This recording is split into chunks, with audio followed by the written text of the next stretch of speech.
আচ্ছা, এমন একটা দেশের কথা কি ভাবা যায় যে দেশ তার উন্নতি টাকা পয়সা বা বড় বড় কারখানা দিয়ে মাপে না, বরং মাপে দেশের মানুষ কতটা সুখী তা দিয়ে? হ্যাঁ, হিমালয়ের কোলে ঠিক এমনই একটা দেশ আছে, ভুটান। চলুন আজ ভুটানের এই অসাধারণ গল্পটাই একটু বিস্তারিতভাবে জানা যাক। একটা প্রশ্ন দিয়ে শুরু করা যাক। আচ্ছা, জিডিপি বা অর্থনৈতিক উন্নতি নয়, বরং একটা দেশের মানুষ কতটা ভালো আছে, তাদের সুখ দিয়ে যদি দেশের সাফল্য মাপা হতো, তাহলে কেমন হতো ব্যাপারটা? এই একটা সাধারণ প্রশ্নই কিন্তু ভুটানকে পুরো পৃথিবী থেকে একদম আলাদা করে দিয়েছে। তো চলুন যাওয়া যাক সেই বজ্র ড্রাগনের দেশ বা ল্যান্ড অফ দ্য থান্ডার ড্রাগনে। ভুটান নামটা শুনলেই হয়তো সুন্দর পাহাড় আর শান্ত মনাস্ট্রির ছবি চোখে ভাসে, কিন্তু এর পরিচয় শুধু এটুকুই নয়। ভুটান এমন সব কাজ করে দেখিয়েছে যা বড় বড় দেশগুলো এখনো করে উঠতে পারেনি। যেমন ধরুন, ভুটান হলো পৃথিবীর একমাত্র কার্বন নেগেটিভ দেশ। ভাবা যায়? মানে, ওরা পরিবেশে যতটা কার্বন ডাই অক্সাইড ছাড়ে তার চেয়ে অনেক বেশি শোষণ করে নেয়। শুধু তাই না, ভুটানই পৃথিবীর প্রথম দেশ যেখানে তামাক বিক্রি পুরোপুরি নিষিদ্ধ। আরও মজার ব্যাপার হলো, এই দেশটা কখনো কোনো বিদেশি শক্তির কলোনি ছিল না। আর সবথেকে অবাক করা বিষয় কি জানেন? এখানকার রাজা নিজেই উদ্যোগ নিয়ে শান্তিপূর্ণভাবে দেশে গণতন্ত্র এনেছেন। সত্যি অবিশ্বাস্য লাগে শুনতে, তাই না? এখন মনে প্রশ্ন আসতেই পারে যে ভুটান এই সব অসাধারণ কাজগুলো করল কিভাবে? এর পেছনে রহস্যটা কি? কোনো বিশেষ ফর্মুলা আছে নাকি? উত্তরটা হলো হ্যাঁ, একটা ফর্মুলা আছে, আর সেটা হলো জিএনএইচ বা মোট জাতীয় সুখ। দেখুন, এখানেই ভুটানের সাথে বাকি বিশ্বের মূল পার্থক্য। গোটা বিশ্ব যখন জিডিপি মানে টাকা পয়সা অর্থনৈতিক বৃদ্ধি নিয়ে দৌড়াচ্ছে, ভুটান তখন মন দিয়েছে জিএনএইচ এর দিকে, মানে মোট জাতীয় সুখ। তাদের কাছে দেশের রাস্তা কত বড় হলো বা কটা ফ্যাক্টরি তৈরি হলো, তার চেয়েও অনেক বেশি জরুরি হলো দেশের মানুষ ভালো আছে কিনা, তারা সুখী কিনা। তাহলে এই জিএনএইচ বা গ্রস ন্যাশনাল হ্যাপিনেস জিনিসটা আসলে কি? সোজা কথায়, এটা এমন একটা আইডিয়া বা দর্শন যা বলে যে একটা দেশের উন্নতি মাপা হবে তার মানুষের সামগ্রিক সুখ আর ভালো থাকা দিয়ে। এটাই বলতে পারেন ভুটানের সাফল্যে সেই সিক্রেট রেসিপি।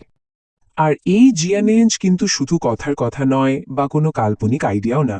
এটা আসলে চারটে মজবুত পিলারের উপর দাঁড়িয়ে আছে।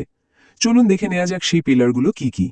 জিএনএইচ এর এই চারটি স্তম্ভ হল: প্রথমত, এমন অর্থনৈতিক উন্নয়ন যা টেকসই হবে এবং সবার জন্য সমান হবে। দ্বিতীয়ত, পরিবেশকে যে কোনো মূল্যে রক্ষা করতে হবে। তৃতীয়ত, নিজেদের সংস্কৃতি আর ঐতিহ্যকে বাঁচিয়ে রাখা এবং তাকে আরও এগিয়ে নিয়ে যাওয়া। আর চতুর্থ এবং শেষটি হল সুশাসন বা গুড গভর্নেন্স। ভুটানের সমস্ত সরকারি সিদ্ধান্ত, সমস্ত আইন কিন্তু এই চারটি নীতির উপর ভিত্তি করেই নেওয়া হয়। আচ্ছা, এবার একটা সংখ্যা দেখা যাক। 60%। এই একটা সংখ্যাই ভুটানের পরিবেশ নীতির মূল কথা বলে দেয়। কোনো ধারণা আছে এটা কি হতে পারে? এর মানে হলো, ভুটানের সংবিধানেই লেখা আছে যে দেশের মোট জমির অন্তত 60% বনভূমি থাকতেই হবে। এটা আইন। আর এই অবিশ্বাস্য নীতির কারণেই কিন্তু ভুটান আজ পৃথিবীর একমাত্র কার্বন নেগেটিভ দেশ। প্রকৃতির প্রতি এর চেয়ে বড় সম্মান আর কি হতে পারে বলুন? পরিবেশের পর এবার আসা যাক সংস্কৃতির কথায়। ভুটানের মানুষ তাদের ঐতিহ্যকে কতটা ভালোবাসে সেটা তাদের প্রতিদিনের জীবন দেখলেই বোঝা যায়। যেমন ধরুন, ওরা এখনো গর্বের সাথে নিজেদের ঐতিহ্যবাহী পোশাক ঘো আর কিরা পরে। ওদের বাড়িঘরের ডিজাইনগুলো একদম নিজস্ব।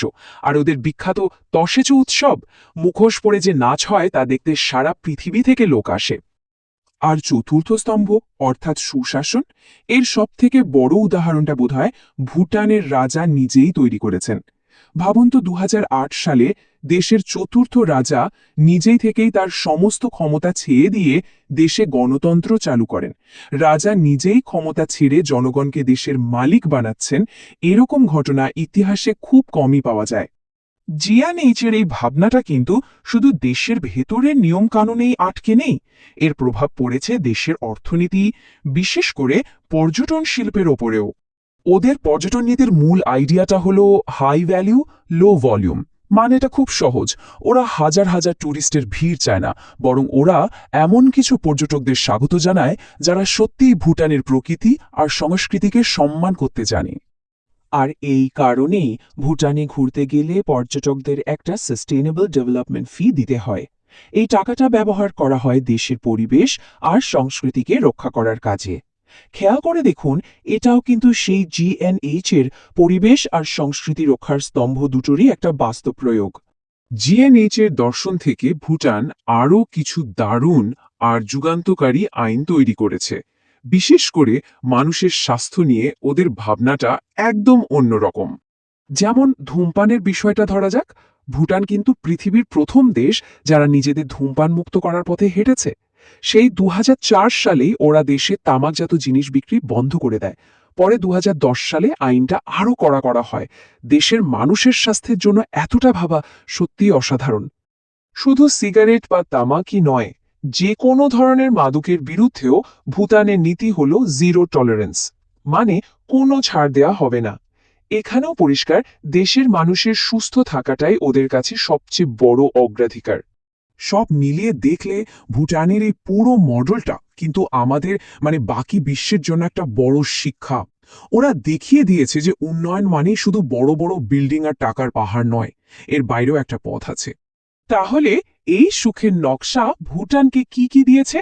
এক কথায় বললে, একটা কার্বন নেগেটিভ পরিবেশ, একটা ধূমপান মুক্ত দেশ, রাজার হাত ধরে আসা শান্তিপূর্ণ গণতন্ত্র, সবার জন্য বিনামূল্যের শিক্ষা আর স্বাস্থ্য পরিষেবা, আর সবথেকে বড় কথা, নিজেদের অনন্য সংস্কৃতিকে বাঁচিয়ে রাখার গৌরব।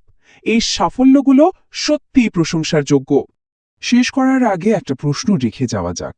আজকের পৃথিবী যখন শুধু অর্থনৈতিক উন্নতির পেছনে দৌড়াচ্ছে, তখন ভুটানের এই অন্যরকম মডেলটা থেকে আমরা কি কিছু শিখতে পারি? মানুষের সুখকে কেন্দ্রে রেখে গড়া এই টেকসই উন্নয়নের নকশা কি আগামী পৃথিবীর জন্য একটা পথ হতে পারে? এটা নিয়ে ভাবার অবকাশ কিন্তু রয়েই যায়।